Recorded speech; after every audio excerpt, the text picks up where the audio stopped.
आणि आता घेणार आहोत विविध क्षेत्रातील बातम्यांचा आढावा। सुरुवात टॉप 9 राजकीय बातम्यांनी।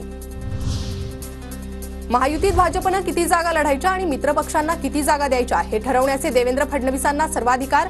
कोर कमिटीच्या बैठकीत निर्णय झाल्याची सूत्रांची माहिती। पुण्यात रमेश केरे पाटील आज पुन्हा एकदा आंदोलन करणार। सकाळी 10 वाजता शरद पवारांच्या निवासस्थानी आंदोलन करणार। मराठा ठोक मोर्चाच्या आंदोलनाच्या पार्श्वभूमीवर शरद पवारांच्या घराबाहेर बंदोबस्त वाढवला। मराठा ठोक मोर्चाचं आज पुण्यातील पवारांच्या घराबाहेर आंदोलन। उपमुख्यमंत्री अजित पवारांच्या सुरक्षेत वाढ। गुप्तवार्ता विभागाच्या सूचनेनंतर पोलिसांनी सुरक्षा वाढवली। हिम्मत असेल तर निवडणुका लढव। मैदानात येऊन 288 पैकी 8 तरी उमेदवार निवडून आण। सांगलीतील सभेतून भुजबळांचं जरांगेंना थेट आव्हान। जरांगेंनी फडणवीस मला दरेकरांना शिवी दिली, आता निवडणुकीत एकमेकांचे पाय ओढण्याचा प्रयत्न करू नका। महायुतीतील नेत्यांना उद्देशून छगन भुजबळांचं वक्तव्य।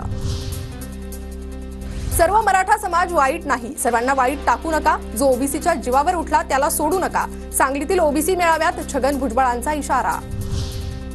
भुजबळ बोगस समितीचा राष्ट्रीय अध्यक्ष। महाराष्ट्र सदन खा, मराठा आरक्षण खा। भुजबळांना फुकट खायची सवय। जरांगेंचा हल्ला बोल। कोकणातला फणस आता उठलं, त्याला जातीमुळे वैभव मिळालं। मात्र फडणवीसांच्या नादी लागून मराठ्यांच्या अंगावर येऊ नये, अन्यथा तुमचा कार्यक्रम करू। जरांगेंचा नारायण राणेंवर निशाणा।